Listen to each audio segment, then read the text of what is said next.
Good morning everyone.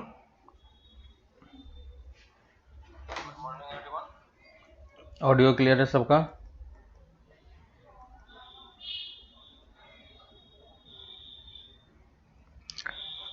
Audio clear है? ठीक है।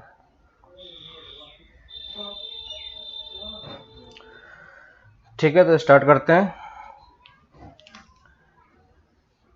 एप्लीकेशन ऑफ डेरिवेटिव में, sorry, area under the curve में, एरिया वाले पार्ट में, sheet of area, question number 1 to question number 16। Any doubt इसमें?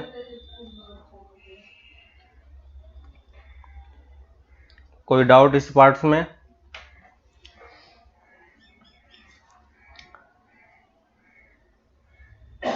Area sheet में कोई डाउट? क्वेश्चन नंबर 1 to 16 नहीं है। इसके बाद हमने मिसलेनियस दिया था, है ना, मिसलेनियस चैप्टर 8, इसमें कंप्लीट करने के लिए था। इस वाले पार्ट में किसी को डाउट?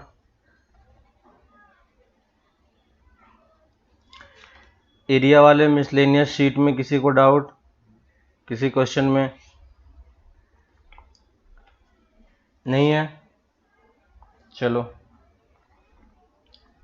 ठीक है, फिर आते हैं हम लोग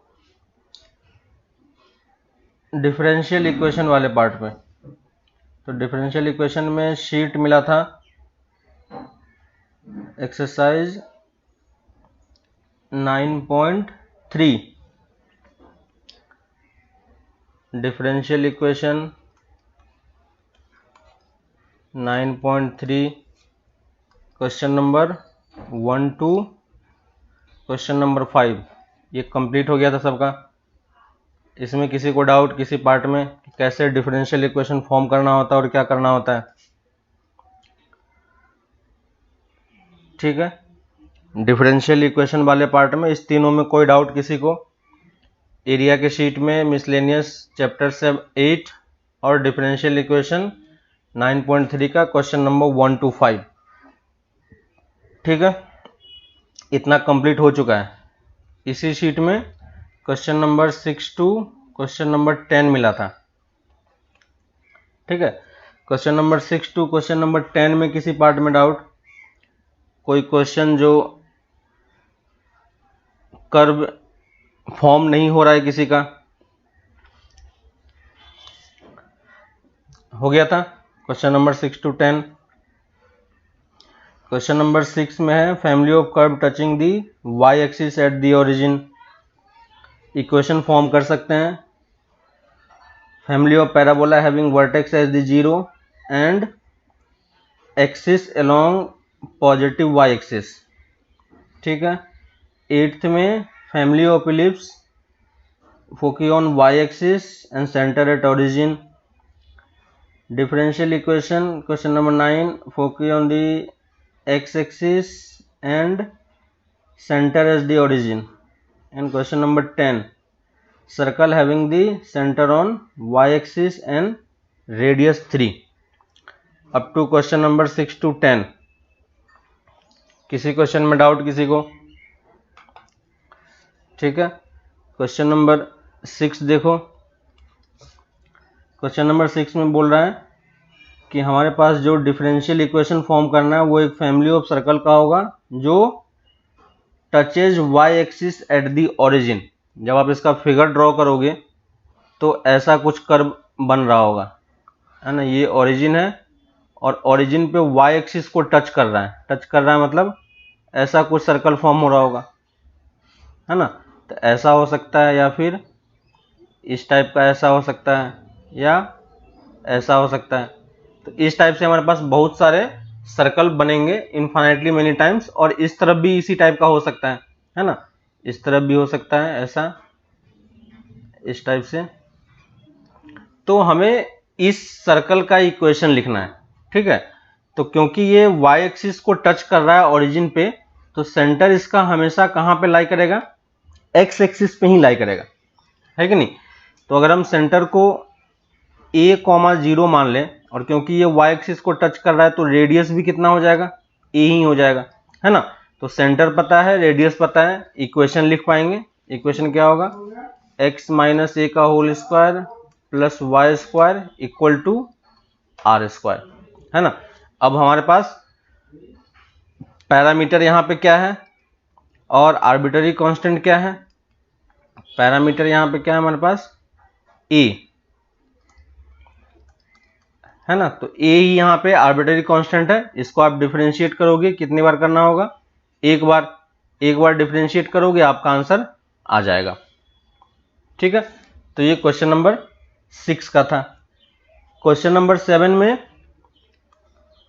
जो हमारे पास पैराबोला का इक्वेशन इसने दिया है, इसका ओरिजिन पे है ना, और अलोंग वर्टेक्स ओरिजिन पे है और अलोंग वाई एक्सिस पे है ना। फोकस उसका वाई एक्सिस पे है, तो किसके तरफ हो जाएगा, सेंटर इसका ओरिजिन पे है, तो ये अलोंग वाई एक्सिस है, तो ऐसा कुछ बनेगा, है कि नहीं।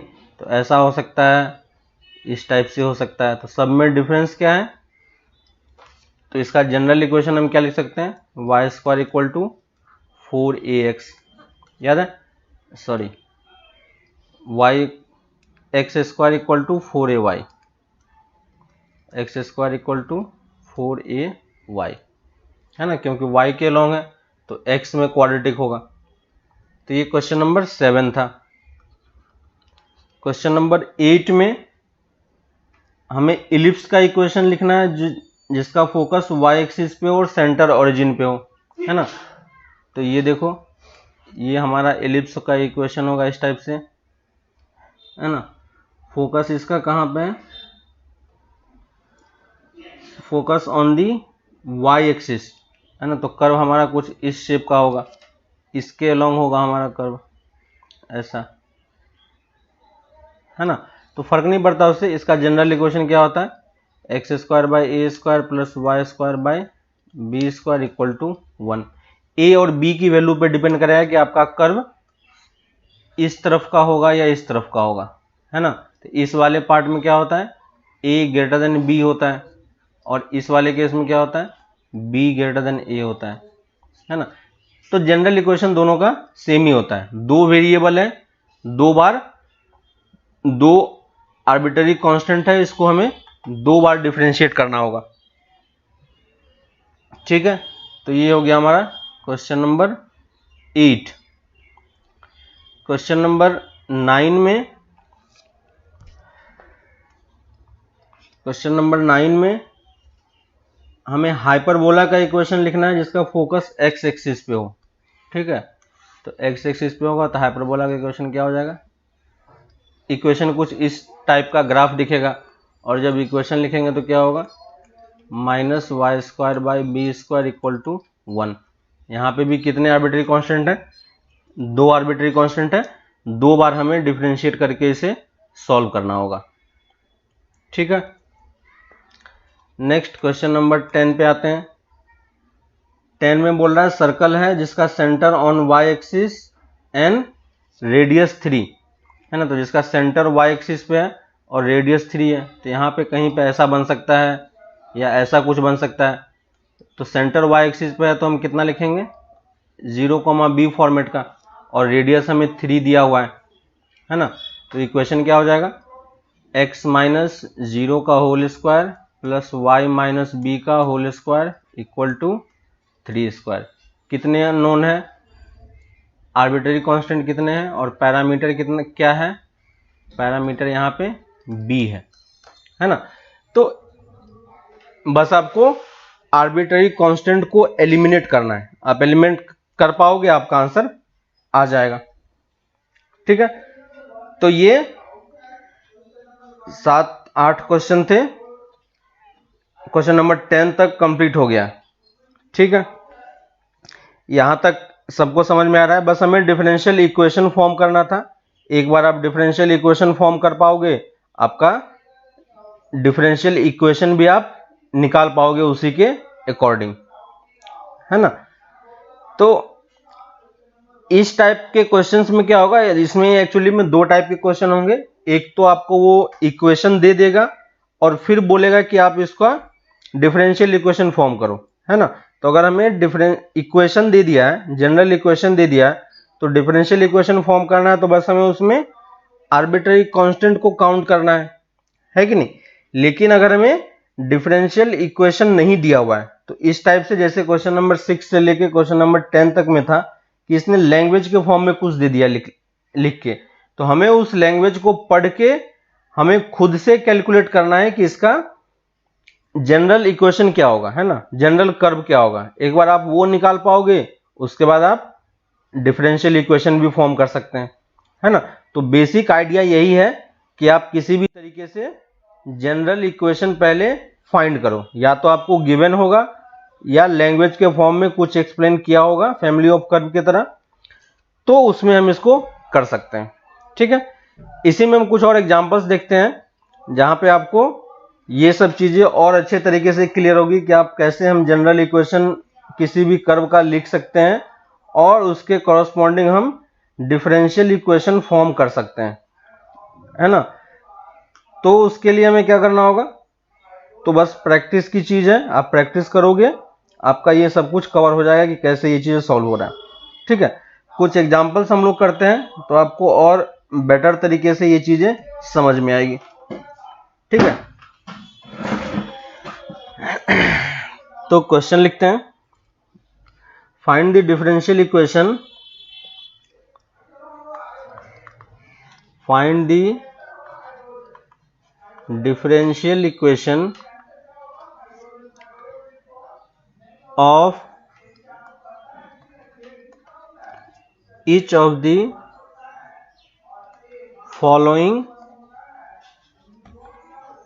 family of circle, ठीक है। तो अब कुछ कुछ क्वेश्चन है, इसी में हम लोग डिफरेंट टाइप्स के सर्कल का इक्वेशन लिखने का ट्राई करते हैं, है ना। तो पहला पार्ट है circle with centre at origin, centre at origin. तो ये एक फैमिली ऑफ कर्व होगा, क्योंकि एक डेफिनेट या पर्टिकुलर सर्कल की इक्वेशन लिखने के लिए हमें क्या चाहिए होगा, है ना, उसके लिए हमें सेंटर और रेडियस दोनों चाहिए होगा। अगर आपको सेंटर और रेडियस फिक्स्ड पता है तो आपका एक सर्कल आ जाएगा, एक यूनिक सर्कल का इक्वेशन आएगा। लेकिन यहाँ पे ये फैमिली ऑफ सर्कल की बात बोल रहा है, तो यहाँ पे इसने क्या मेंशन कर दिया है, सिर्फ सेंटर मेंशन किया है, ठीक है। तो सेंटर मेंशन है तो सिर्फ सेंटर ही हमें पता है, ठीक है, और रेडियस हमें इसका पता नहीं है। तो हम डिफरेंट टाइप्स के रेडियस बना सकते हैं, है ना। तो इस टाइप का हमारे पास ये सारे क्या है, फैमिली ऑफ सर्कल है जिसका सेंटर ओरिजिन पे। तो रेडियस डिफरेंट था तो हम रेडियस को ए मान लेते हैं, है ना, और आर मान लेते हैं। चलो, तो अगर हम इसका रेडियस आर मान रहे हैं तो यहाँ पे हमारा पैरामीटर क्या हो गया, आर ही हो गया। तो सर्कल की इक्वेशन हम क्या लिखेंगे, x माइनस 0 का whole square plus y minus 0 का whole square equal to R square, और इसको थोड़ा सा सॉल्व करके लिखोगे तो इक्वल टू आर स्क्वायर। कितने वेरिएबल है, 1 आर्बिट्ररी कांस्टेंट, है ना, 1 आर्बिट्ररी कांस्टेंट। और अगर एक आर्बिट्ररी कांस्टेंट है तो कितने बार डिफरेंशिएट करना पड़ेगा, डिफरेंशिएट 1 टाइम्स, है कि नहीं। तो इसको जब सॉल्व करेंगे तो कितना आ जाएगा, 2x plus 2y into Y dash equal to 0, और 2 को अगर हटा दो आप तो ये हमारा डिफरेंशियल इक्वेशन है, क्योंकि इसमें कोई भी आर्बिट्ररी कांस्टेंट नहीं है, ठीक है। तो इस टाइप से लैंग्वेज के फॉर्म में अगर कुछ दिया हो तो हम उसको कन्वर्ट करके इक्वेशन बना सकते हैं, ठीक है। इंपॉर्टेंट चीज है कि आप पहले एक जनरल इक्वेशन लिखना सीख जाओगे तो फिर डिफरेंशियल इक्वेशन क्रिएट करना इजी हो जाएगा। सेकेंड पार्ट करते हैं, circle having the centre on x axis, circle having the centre on x axis. Just ये क्वेश्चन अभी किया था, एनसीईआरटी में ये क्वेश्चन दिया हुआ है, ठीक है। तो एक्स एक्सिस पे सेंटर है ना, तो ये इस टाइप का कहीं भी हो सकता है, किधर भी आप ड्रॉ कर सकते हो। रेडियस के बारे में इसने कुछ नहीं बोला, तो एक्स एक्सिस पे सेंटर है तो हम सेंटर क्या मान सकते हैं, ए कॉमा 0, और रेडियस हमें डिफाइन नहीं किया हुआ था, रेडियस को भी हम बी एज्यूम कर लेंगे, है ना। तो इक्वेशन हम क्या लिख पाएंगे, x माइनस ए का whole square plus y minus 0 का whole square equal to B square, और ये क्या हो जाएगा, x माइनस ए का whole square plus Y square equal to B square. कितने आर्बिट्ररी कांस्टेंट है, 2 पैरामीटर है कि नहीं, पैरामीटर को ही हम आर्बिट्ररी कांस्टेंट भी बोलते हैं। और तो 2 पैरामीटर है तो डिफरेंशिएट कितना बार करना पड़ेगा, डिफरेंशिएट 2 टाइम्स, है ना। और 2 बार डिफरेंशिएट करके आपको a और b को एलिमिनेट करना है, एलिमिनेट अब आप कर पाओगे, ठीक है ना। इसको हम एलिमिनेट कर सकते हैं। यहां तक किसी को डाउट, किसी क्वेश्चन में समझ में आ रहा है कि कैसे इक्वेशन फॉर्म हो रहा है। Third type, all the circles which touches the Y axis at origin, ठीक है। यहां तक किसी को डाउट, किसी में, नेक्स्ट पार्ट करते हैं। ऑल दी सर्कल्स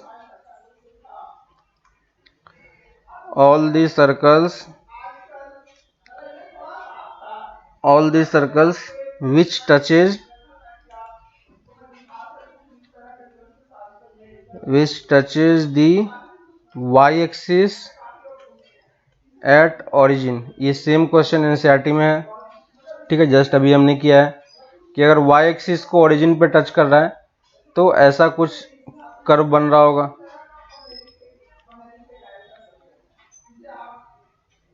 है कि नहीं। देखो y-axis को टच कर रहा है, देखो y-axis को टच कर रहा है, देखो y-axis को टच कर रहा है ना। तो y-axis को अगर टच करेगा तो सेंटर हम फिर से अगर a, 0 मान लें तो रेडियस भी क्या हो जाएगा, इसका a ही हो जाएगा, है ना। तो अगर y-axis को टच करता है तो सेंटर का x कोऑर्डिनेट और रेडियस सेम होता है ना। तो ये पॉइंट यहां पे लिख लो, when touches y-axis at the origin, ठीक है। ओरिजिन पे टच करना चाहिए, कहीं और पे नहीं।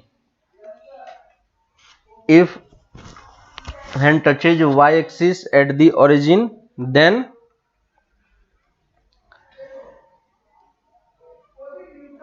x coordinate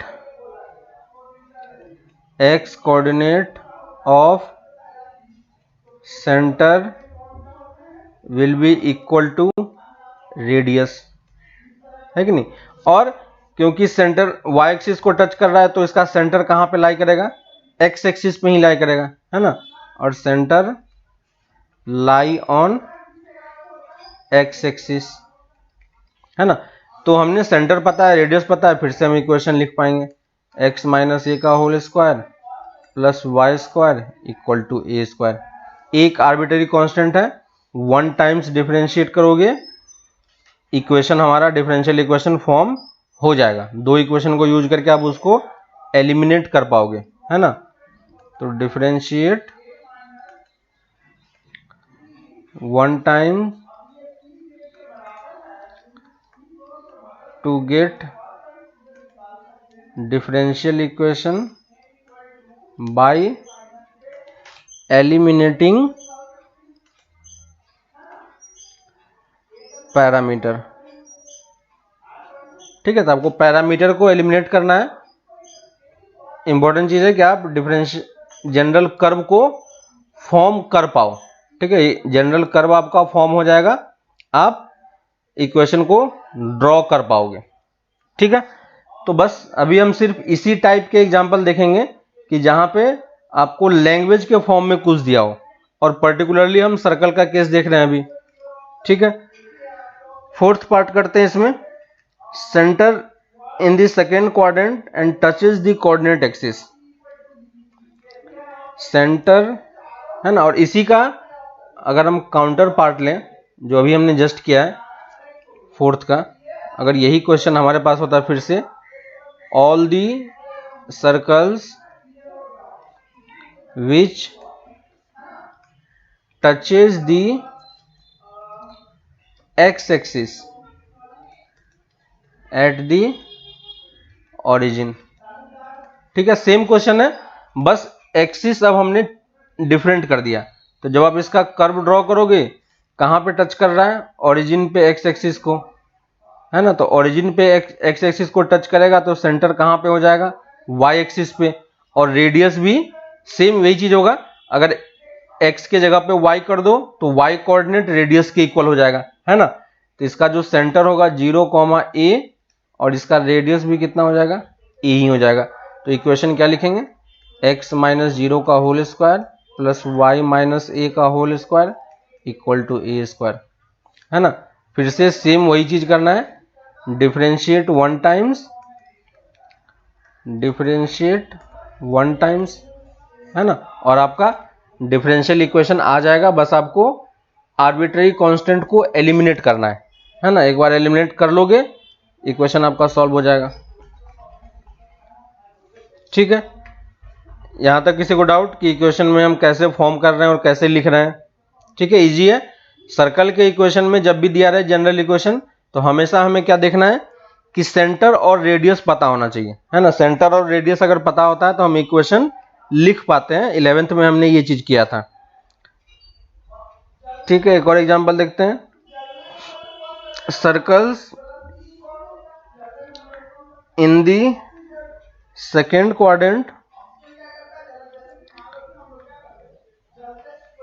circles in the second quadrant and touching the coordinate axis। ठीक है, और इसको पहले हम एक बार फर्स्ट क्वाड्रेंट में पहले कर लेते हैं, है ना। तो अगर फर्स्ट क्वाड्रेंट में ऐसा होगा, वैसा ही सेकंड क्वाड्रेंट में भी होगा। First quadrant touches the coordinate axis.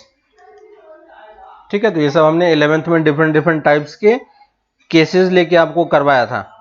ठीक है, तो देखो, अगर कोई सर्कल है जो सेंटर उसका फर्स्ट क्वाड्रेंट में यहां पे कहीं लाई करेगा, है ना, लेकिन वो दोनों एक्सिस को टच कर रहा है इस टाइप से। तो अभी जस्ट हमने ऊपर में देखा था कि अगर एक्स एक्सिस को टच करता है तो वाई कोऑर्डिनेट और रेडियस सेम होता है। अगर वाई एक्सिस को टच करता है तो एक्स कोऑर्डिनेट, सेंटर का एक्स कोऑर्डिनेट और रेडियस सेम होता है। और दोनों एक्सिस को टच करेगा तो सेंटर का एक्स कोऑर्डिनेट अगर a होगा तो रेडियस भी कितना हो जाएगा? a हो जाएगा। और क्योंकि y को भी टच कर रहा है तो दोनों ये a हो जाएगा और रेडियस भी इसका क्या हो जाएगा? a हो जाएगा, है ना। तो अगर दोनों एक्सिस को टच कर रहा है तो इस हिसाब से हम इसको लिखेंगे। तो क्या हो जाएगा इक्वेशन? x माइनस a का whole square plus Y minus a का whole square equal to a square, है ना। एक आर्बिट्रेरी कांस्टेंट है, एक बार डिफरेंशिएट करोगे आपका इक्वेशन हो जाएगा। अगर सेम क्वेश्चन सेकेंड क्वाड्रेंट में होता है, second quadrant and touching the coordinate axis, है ना। तो अगर सेकेंड क्वाड्रेंट में होगा तो क्या लिखेंगे? सेम वही होगा, रेडियस उतना ही होगा जितना दोनों सेंटर का कोऑर्डिनेट होगा। लेकिन सेकेंड क्वाड्रेंट में है तो बस सेंटर का एक्स कोऑर्डिनेट को माइनस से मल्टीप्लाई करेंगे क्योंकि ये इस साइड में है ना। तो a, और रेडियस अभी भी उतना ही है। तो इक्वेशन में अब क्या होगा? थोड़ा सा चेंजेस हो जाएगा, प्लस वाई माइनस a का whole square plus a square, sorry, equal to a square,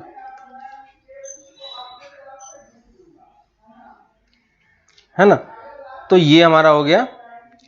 different situation में हम डिफरेंशियल कर्व कैसे फॉर्म कर रहे हैं पहले, और उसके कॉरस्पॉन्डिंग हम इक्वेशन इजीली निकाल सकते हैं। एक बार अगर आपके पास इक्वेशन आ गया तो बस हमें पैरामीटर देखना है कितना है, और उस पैरामीटर के अकॉर्डिंग आप इक्वेशन फॉर्म कर सकते हो, है कि नहीं। तो ये सारा क्वेश्चन सर्कल का था। इसी टाइप से वो कुछ भी फॉर्म कर सकता है कि नहीं। अगर सिर्फ मान लो ये क्वेश्चन होता, circles centre on x axis ठीक है, सिर्फ उसने बोला कि सेंटर ऑन एक्स एक्सिस और उसने कुछ बोला ही नहीं, तो सेंटर ऑन एक्स एक्सिस ऐसा कुछ होगा, तो सेंटर का कोऑर्डिनेट हम क्या लिखेंगे a,0 और रेडियस डिफाइन नहीं तो रेडियस भी हमें वेरिएबल लेना पड़ेगा। तो ये जस्ट क्वेश्चन एनसीईआरटी में था, x माइनस ए का whole square Y square equal to B square. यहाँ पे 2 आर्बिट्रेरी कांस्टेंट है तो आप इसको 2 बार डिफरेंशिएट करके सॉल्व करना पड़ेगा। ठीक है, अगर कुछ नहीं बोला होता, सिर्फ ये बोला होता कि circles on the X Y plane, है ना, circles on the X Y plane. अब इसने सेंटर भी नहीं बताया और रेडियस भी नहीं बताया, है ना, तो सेंटर और रेडियस कुछ भी नहीं बताया, तो इस टाइप से एक जनरल इक्वेशन लिख लेंगे जिसका सेंटर a, b होगा और रेडियस को भी वेरिएबल लेना पड़ेगा। तो इक्वेशन क्या लिखेंगे, x माइनस ए का whole square plus Y minus B का whole square equal to c square. यहाँ पे 3 अननोन कांस्टेंट है तो हमें 3 बार डिफरेंशिएट करके इसको सॉल्व करके निकालना होगा, है ना। यहाँ पे हम बस आर्बिट्रेरी कांस्टेंट हम चेक करके देख रहे हैं कि कहाँ पे कौन सा इक्वेशन फॉर्म हो रहा है, ठीक है, और उसके कॉरस्पॉन्डिंग हम इक्वेशन निकाल सकते हैं। ठीक है,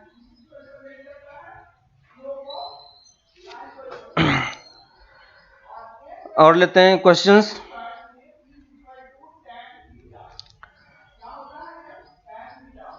ऑल पैराबोला, अब पैराबोला पे आ जाते हैं। ठीक है, तो आपके पास यही 3-4 कर्व है, सर्कल है, लाइन है, सर्कल है, पैराबोला, एलिप्स, हाइपरबोला, जो हमने 11th में किया था। बस वही सारे इक्वेशन को यहाँ पे अलग अलग तरीके से दे के वो सॉल्व करने के लिए बोल सकता है, ठीक ना। तो ऑल द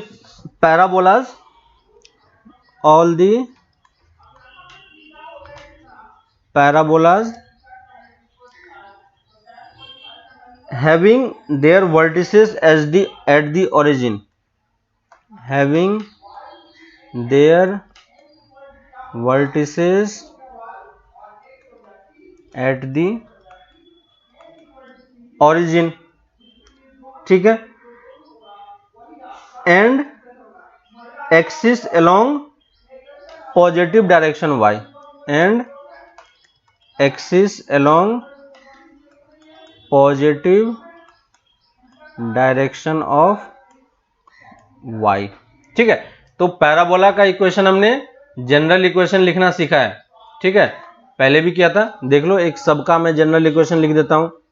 ये सर्कल है, ये पैराबोला है, तो इसका ये क्या कहलाता है ना, अगर ये अपवर्ड है तो ये वाला लाइन इसका क्या कहलाएगा, एक्सिस कहलाता है, याद है कि नहीं, ये एक्सिस है। तो इसने क्या बोला है कि पॉजिटिव डायरेक्शन में एक्सिस है, तो देखो हमने एक्सिस पॉजिटिव डायरेक्शन में ही बनाया। और वर्टेक्स इसका क्या कहलाता है, ये वाला पॉइंट इसका वर्टेक्स कहलाता है, जो पैराबोला का सबसे लोअर पॉइंट होता है वो वर्टेक्स होता है। तो जनरली आपका इक्वेशन हमेशा जो इक्वेशन होगा वो इसी फॉर्मेट का देगा। तो इस टाइप के इक्वेशन को हम कैसे लिखते हैं, x square equal to 4ay, ठीक है। अगर ये नेगेटिव डायरेक्शन में होता, अगर इसने क्वेश्चन में बोला होता नेगेटिव डायरेक्शन में, तो ऐसा कुछ बनता। तो इसका इक्वेशन में हम क्या करेंगे, -4ay लिखेंगे, है कि नहीं। अगर पॉजिटिव x डायरेक्शन में बोला होता, पॉजिटिव x डायरेक्शन में बोला होता, तो हम इस टाइप से इक्वेशन को लिखते हैं, है ना। वर्टेक्स देखो सबका ओरिजिन पे ही है, तो इसका इक्वेशन हम क्या लिखते हैं, Y square equal to 4ax। अगर नेगेटिव x डायरेक्शन में बोला होता एक्सिस को, वर्टेक्स ओरिजिन, तो क्या लिखते हैं, Y square equal to -4x। ठीक है, तो ये 4 टाइप का आपके पास पैराबोला का इक्वेशन होता है ना। ये वाला नॉर्मली हम लोग फंक्शन में किया था हमने इस 2 टाइप को, और ये 2 टाइप हमने कोऑर्डिनेट्स में किया था, है ना। तो ये 4 टाइप का सिचुएशन में आपको डिफरेंट केसेस में पैराबोला का इक्वेशन जनरल इक्वेशन लिखने के लिए दे देगा और बोलेगा कि इसका डिफरेंशियल इक्वेशन बनाओ। तो आप देख लो कि आपका पैराबोला अपवर्ड है या डाउनवर्ड है, इसको बोलेंगे हम अपवर्ड पैराबोला, ये हो गया डाउनवर्ड पैराबोला,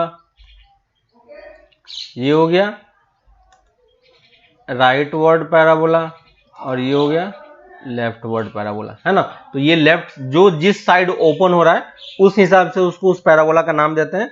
लेकिन इक्वेशन ध्यान देना है कि अगर अपवर्ड होगा तो x में क्वाड्रेटिक होगा, ठीक है, और ये लेफ्ट या राइट होगा तो y में क्वाड्रेटिक होगा, है ना, y की पावर में 2 होगा,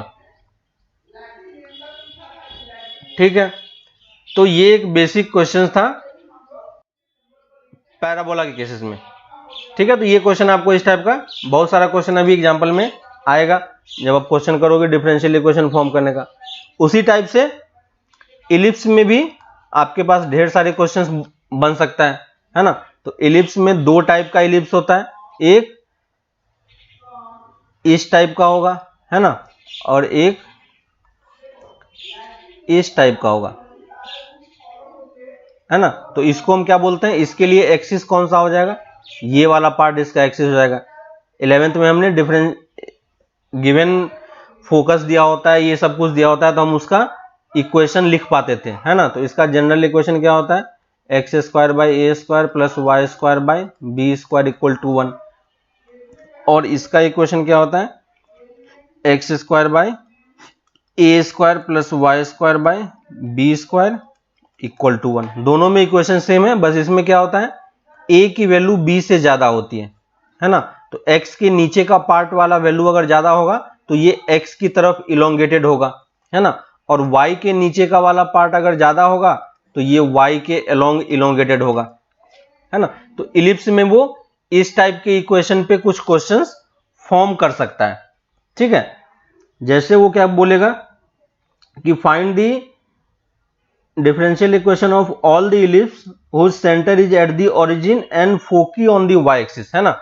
तो इसका देखो ये जो पॉइंट होता है जहां पे ये होता है, ये इसको हम बोलते हैं फोकस, है ना।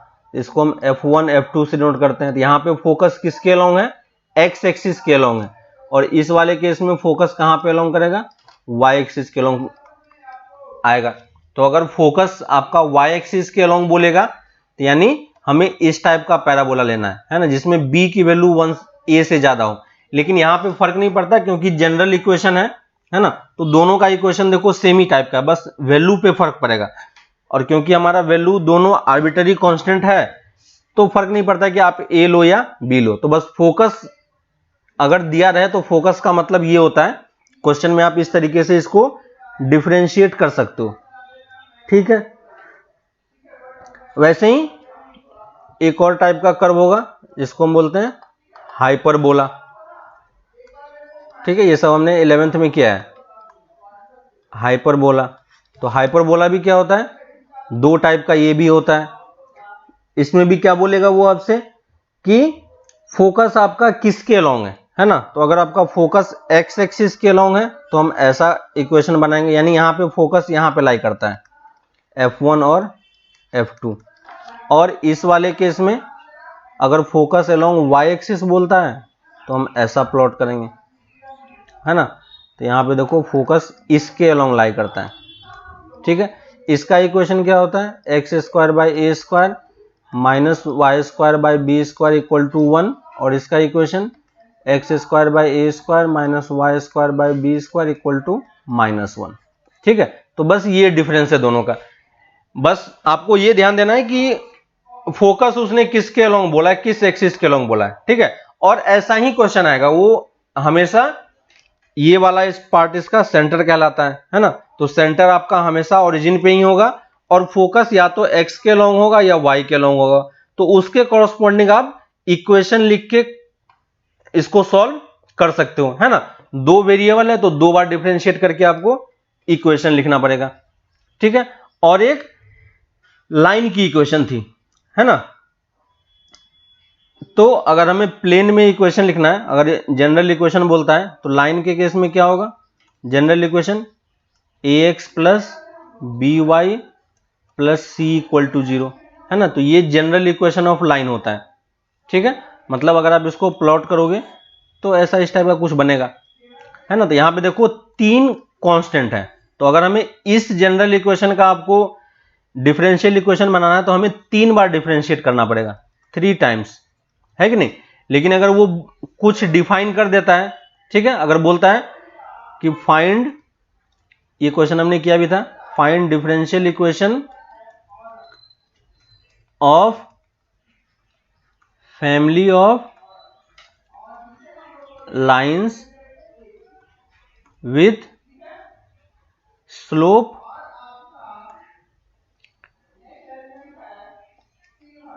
Equal to 2। यहां पे देखो इसमें 3 बार डिफरेंशिएट करने की जरूरत नहीं है, ठीक है। यहां पे देखो इक्वेशन आपको 2 तो लिखा हुआ है, ठीक है। इसको हम एक बार सॉल्व कर लेते हैं, ठीक है। अगर हमें ये जनरल इक्वेशन दिया हुआ है ना, और बोल रहा है कि इसका डिफरेंशियल इक्वेशन बनाओ आप, तो देखो लाइन की इक्वेशन के लिए हमें सिर्फ यहां पे 3 कांस्टेंट हमें दिखाई तो दे रहा है, ठीक है, लेकिन एक्चुअली में आप ध्यान से देखोगे तो हमारे पास 3 कांस्टेंट है नहीं। कैसे नहीं है? अगर हम इस इक्वेशन को a से डिवाइड कर दो या b से डिवाइड कर दो, किसी एक नंबर से डिवाइड कर दो, तो देखो ये क्या बन जाएगा, x plus Y by B by Y plus C by A equal to 0। और इस कांस्टेंट को अगर हम एक नया कांस्टेंट ले लें और इसको हम एक नया कांस्टेंट b ले लें, तो देखो एक्चुअली में कितने कांस्टेंट हैं, 2 ही कांस्टेंट है हमारे पास, है ना। तो अगर ये इक्वेशन भी दिया रहे तो पहले आपको सोचना ये है कि क्या हम इसके कांस्टेंट को और रिड्यूस कर सकते हैं कि नहीं, ठीक है। क्योंकि लाइन की इक्वेशन के लिए सिर्फ कितने पैरामीटर की जरूरत पड़ती है, 2 पैरामीटर की जरूरत पड़ती है, लेकिन इसने यहां पे 3 पैरामीटर में लिख के दिया हुआ है, ठीक है। तो ये वाला पार्ट थोड़ा सा इंपॉर्टेंट है, ध्यान देना लाइन की इक्वेशन जब भी आएगा तो, है ना। और इन जनरल अगर हमें लाइन की इक्वेशन लिखनी होती है तो हम mx प्लस सी फॉर्मेट का ही लिखते हैं, है ना। तो यहां पे देखो 2 ही पैरामीटर है, m और c, है ना। लेकिन इसने ये इक्वेशन दे दिया है, इसका मतलब ये नहीं कि इसमें 3 पैरामीटर है ना। हम इसको थोड़ा सा सिंप्लीफाई करेंगे और इस फॉर्मेट में लेके आएंगे। और यहां पे देखो हमारे पास पैरामीटर फिर से क्या आ गया, 2 ही पैरामीटर आ गया। तो जब आपको इसका डिफरेंशियल इक्वेशन लिखना होगा तो कितने टाइम्स डिफरेंशिएट करना होगा, 2 टाइम्स डिफरेंशिएट करना होगा। इसी का एक पर्टिकुलर केस है कि जिसका स्लोप 2 है, तो स्लोप 2 होगा तो इक्वेशन हम क्या लिखेंगे, 2x प्लस सी, है कि नहीं। और इसके लिए हमें कितने बार डिफरेंशिएट करना पड़ेगा, 1 टाइम्स, है ना। तो लाइन के केस में ये याद रखना कि हमेशा पैरामीटर एक ही होता है, ठीक है ना। पैरामीटर 2 ही पैरामीटर होते हैं मैक्सिमम। अगर एक पैरामीटर उसने डिफाइन करके दे दिया है तब तो कोई प्रॉब्लम नहीं है ना। लेकिन अगर इन जनरल पॉइंट में बोल रहा है तो अगर आप इस टाइप का इक्वेशन भी लिखते हो तो हमें इसको थोड़ा सा सॉल्व करके देखना पड़ेगा कि एक्चुअली में क्या 3 पैरामीटर है या नहीं है ना। कौन सा लाइन के केस में सुटेबल होगा, विशाल, कौन सा लाइन के केस में सुटेबल होगा, ये वाला इक्वेशन, है ना। तो लाइन की इक्वेशन के लिए 2 पैरामीटर की ही जरूरत पड़ती है, ठीक है। तो अगर इस टाइप का इक्वेशन दिया हुआ है ना, ऐसे बहुत सारे क्वेश्चन भी होते हैं जहां पे वो जानबूझ के पैरामीटर को इंक्रीज कर देता है, ठीक है, लेकिन एक्चुअली में वो पैरामीटर की जरूरत होती नहीं है ना। तो वैसा क्वेश्चन आपको जनरली पूछेगा नहीं, क्योंकि आपने लाइन का इक्वेशन पढ़ा हुआ है। तो लाइन के इक्वेशन में वो थोड़ा बहुत हेर फेर कर सकता है। जैसे अगर किसी ने हमें ये इक्वेशन दे दिया, Y square equal to 4ax² plus 2b plus c, है ना। अब कोई बोल रहा है कि इसका डिफरेंशियल इक्वेशन फॉर्म करो, तो यहां पे देखो पैरामीटर क्या क्या है, a है, b है और c है कि नहीं। लेकिन एक्चुअली में ये दोनों मिलके तो अपने आप में क्या बन रहा है, एक ही कांस्टेंट, नया कांस्टेंट बन रहा है कि नहीं। तो इस दोनों को हम अलग अलग कांस्टेंट में ट्रीट नहीं करेंगे। तो अगर हमें इसे लिखना होगा तो इसको हम एक नया कांस्टेंट d एज्यूम कर लेंगे। तो अब देखो पैरामीटर एक्चुअली में कितना रहा, 2 ही पैरामीटर रहा, है ना। तो उसने जानबूझ के एक एक्स्ट्रा पैरामीटर दे दिया है, लेकिन उसका कोई मतलब नहीं है ना। हम इसको ज्वाइन करके एक पैरामीटर में ही सॉल्व करेंगे, है ना। तो यहां पे एक्चुअली में हमारे पास 2 ही पैरामीटर है। सेम केस लाइन के केस में भी होता है ना। बाकी हाँ, लाइन के केस में ही सिर्फ आप ये चीज रिड्यूस कर पाओगे, ठीक है। और या नहीं तो इस टाइप का अगर कुछ इक्वेशन हो तो बस आप देख लो कि क्या पैरामीटर आपका रिड्यूस हो पा रहा है या नहीं हो पा रहा है ना। तो जनरली इस टाइप का वो क्वेश्चन नहीं देगा जहां पे वो एक्स्ट्रा कांस्टेंट ऐड करे। लेकिन लाइन के केस में अगर वो ये इक्वेशन दे देता है तो इस इक्वेशन से हम सॉल्व नहीं करेंगे, है ना। इसको आप पहले कन्वर्ट करो, क्योंकि यहां पे ये रिड्यूस हो पा रहा है, ठीक है ना। तो रिड्यूस हो जाएगा तो हम रिड्यूस कर लेंगे, ठीक है। बाकी सर्कल के केस में इलिप्स, हाइपरबोला, पैराबोला ये सब जो हमने किया है उसमें वो चीजें रिड्यूस नहीं होती है ना। सर्कल में इन जनरल सर्कल में 3 पैरामीटर की जरूरत पड़ती है इक्वेशन सॉल्व करने के लिए। अगर सेंटर वगैरह या सर्कल वगैरह कुछ डिफाइन किया हुआ है तो रिड्यूस होकर 2 में या 1 में कन्वर्ट हो जाता है, ठीक है, वो क्वेश्चन पे डिपेंड करेगा। लेकिन अगर इन जनरल हमें सिर्फ सर्कल की इक्वेशन दे दे और बोले कि इसका लिखो, तो सर्कल में हमें 3 पैरामीटर चाहिए होगा, पैराबोला में 1 ही पैरामीटर चाहिए होगा, और इलिप्स और सर्कल में 2-2 पैरामीटर चाहिए होगा, है ना, और लाइन के केस में भी 2 पैरामीटर चाहिए होगा। तो ये जनरल इक्वेशन होता है, लेकिन हम इसको सॉल्व करके इस फॉर्मेट में सॉल्व करो या नहीं तो इस फॉर्मेट में सॉल्व करो जनरल इक्वेशन। तो जब जनरल इक्वेशन लिखने के लिए बोले तो आप ट्राई करो कि हम इसी फॉर्मेट में लिखें, mx प्लस c के फॉर्मेट में, है ना। या नहीं तो ऐसा कुछ क्वेश्चन जानबूझ के वो बना के दे दे तो वो एक अलग केस है, वहां पे भी आप चेक करके देख सकते हो कि क्या सही में पैरामीटर ज्यादा है या पैरामीटर रिड्यूस हो सकता है, ठीक है। तो एक्चुअली में कितने पैरामीटर हैं जिसको हमें डिफरेंशिएट करने की जरूरत है वो हमें देखना होता है, ठीक है। तो मैक्सिमम टाइम पे आपके पास ऐसा क्वेश्चन नहीं आएगा, लेकिन फिर भी आप ये ध्यान रखना कि अगर कभी ऐसा कुछ होता है एक्स्ट्रा पैरामीटर वो ऐड करके दे दे, है ना, इसी क्वेश्चन में वो ऐसा भी बना सकता है 10 पैरामीटर इसमें ऐड कर दे, 2b 3c 4d 5k इस टाइप से। तो ये सब एक्चुअली में सब कंबाइन, क्योंकि सब पैरामीटर्स ही हैं और कोई वेरिएबल इन्वॉल्व नहीं, तो सबको हम कंबाइन करके एक नया पैरामीटर बना सकते हैं, है ना। तो 4ax² प्लस यहां पे हम मान लो l ले लिया, है ना। तो ये हमारा l एक नया कांस्टेंट है, क्योंकि आपको ये पता है कि इसको जब आप डिफरेंशिएट करोगे तो ये सारा टर्म एक्चुअली में क्या बन जाएगा, 0 ही बन जाएगा, है कि नहीं। चाहे कांस्टेंट कुछ भी, आर्बिट्ररी कांस्टेंट, सबको डेरिवेटिव 0 ही हो जाएगा। तो एक्चुअली में हम इसको अलग अलग पैरामीटर में नहीं करके एक सिंगल पैरामीटर में कन्वर्ट करके सॉल्व करते हैं, ठीक है। तो जनरली ऐसा केस नहीं आता है, लेकिन लाइन के केस में पूछा जा सकता है, ठीक है, लेकिन अभी तक पूछा नहीं है ना। तो अगर कंफ्यूज करने के लिए दे तो ये चीज आप ध्यान रखना बस थोड़ा सा कि क्या हो रहा है एक्चुअली में, ठीक है ना। वैसे ही अगर हमें मान लो ये इक्वेशन दे देता y equal to a times sine x plus c plus d, है ना। तो यहां पे कितने पैरामीटर होंगे हमारे पास एक्चुअली में, है कि नहीं, बताओ इसमें कितने पैरामीटर होंगे एक्चुअली में इस क्वेश्चन में, है ना। यहां पे हमें y equal to a sine x plus b plus c दिया हुआ है, तो c प्लस d दिया हुआ है। तो बताओ कि एक्चुअली में पैरामीटर कितने, हमें इसको डिफरेंशियल इक्वेशन में कन्वर्ट करने के लिए कितने बार डिफरेंशिएट करना पड़ेगा कि हमारा डिफरेंशियल इक्वेशन सही तरीके से फॉर्म हो जाए, है ना। तो कितने पैरामीटर इसमें डालेंगे हम, कितने पैरामीटर की जरूरत पड़ेगी, 2 पैरामीटर ही है कि नहीं। तो ये चीज आपको समझ में आ रहा है ना, क्योंकि ये c और d एक्चुअली में एक ही चीज है, इसको हमने अलग अलग करके नहीं लिखना है। तो हम इसको sine x plus other constant b बना सकते हैं, और इसको आप 2 बार डिफरेंशिएट करो 2 टाइम्स, और फिर आप डिफरेंशियल इक्वेशन फॉर्म कर लो a और b को एलिमिनेट करके, है ना।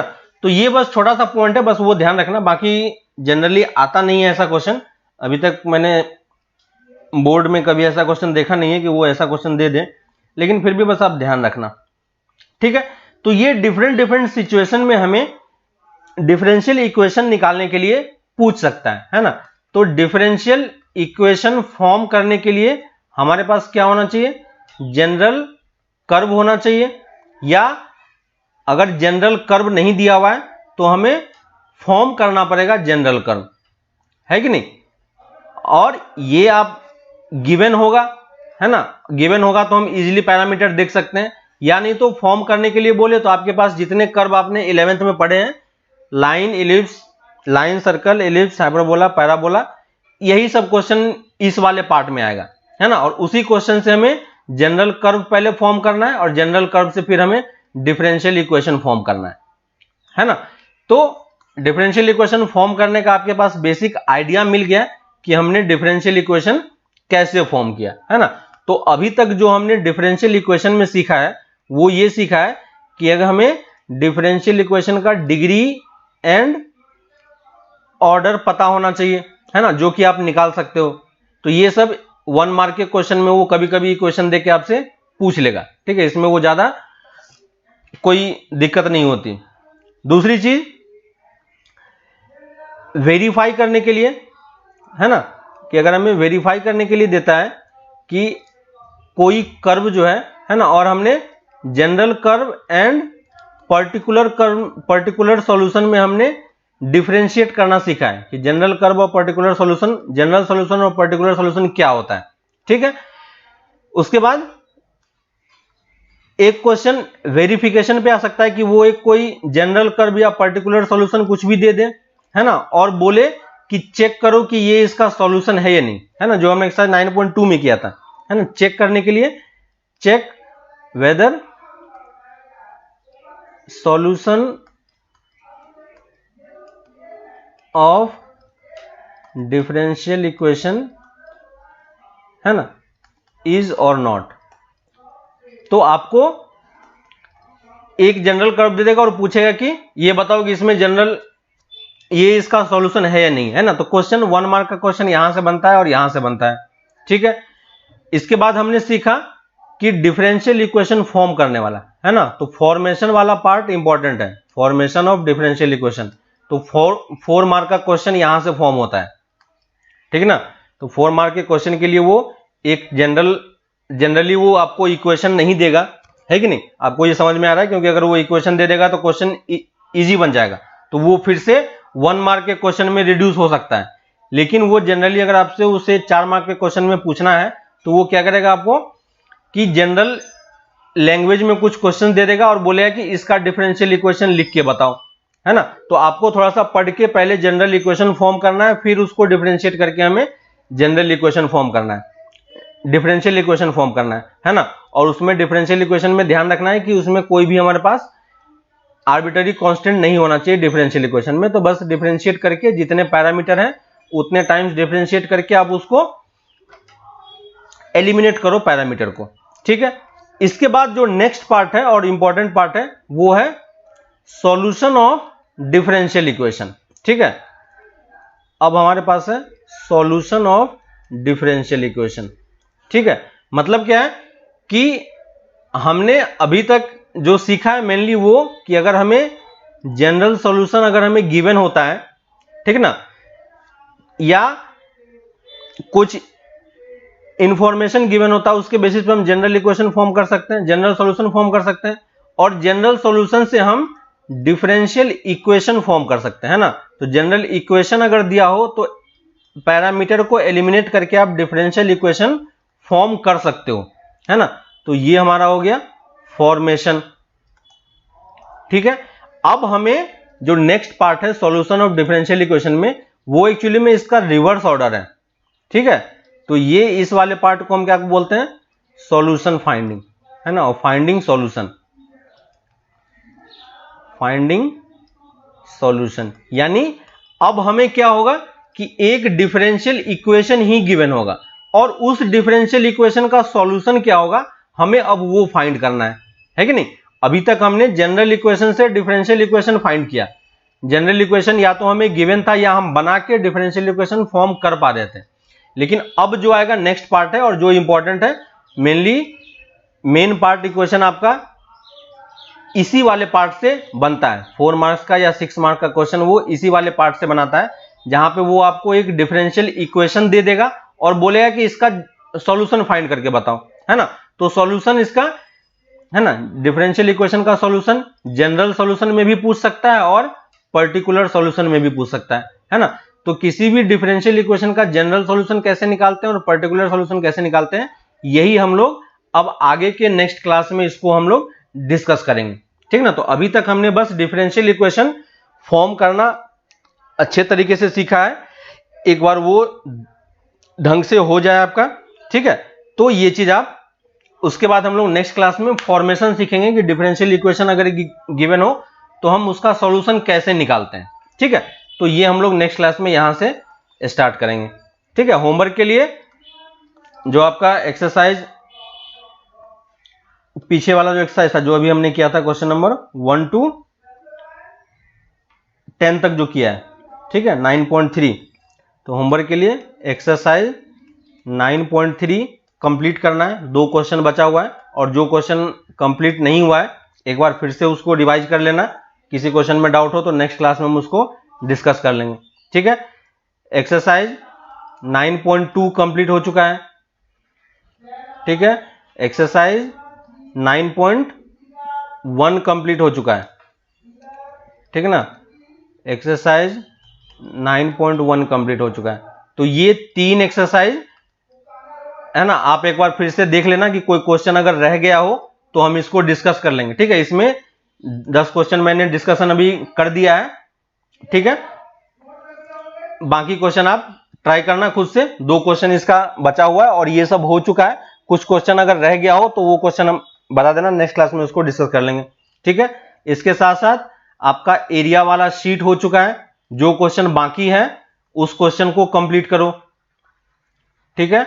और मिसलेनियस एरिया वाला का, ठीक है, मिसलेनियस चैप्टर 8, ठीक है, ये भी आपका कंप्लीट हो चुका है। तो नेक्स्ट क्लास में अगर कुछ 2-4 क्वेश्चन रह गया हो किसी भी पार्ट में, ठीक है, एरिया वाले शीट से, मिसलेनियस से, या मिसलेनियस एक्सरसाइज चैप्टर 8 का 8.1 से लेके जहां तक है उसमें भी अगर कोई डाउट हो तो वो वाला भी हम लोग डिस्कशन कर लेंगे, ठीक है। तो नेक्स्ट क्लास में ये सारा पार्ट आप लोग कंप्लीट करके रखना, फिर हम लोग इसके आगे नेक्स्ट क्लास में स्टार्ट करते हैं, ठीक है। तो फिर हम लोग यहां से आगे हम लोग कल स्टार्ट करेंगे फिर से formation of differential equation, sorry solution of differential equation, की डिफरेंशियल इक्वेशन को कैसे सॉल्व करते हैं, ठीक है। चलो बाय।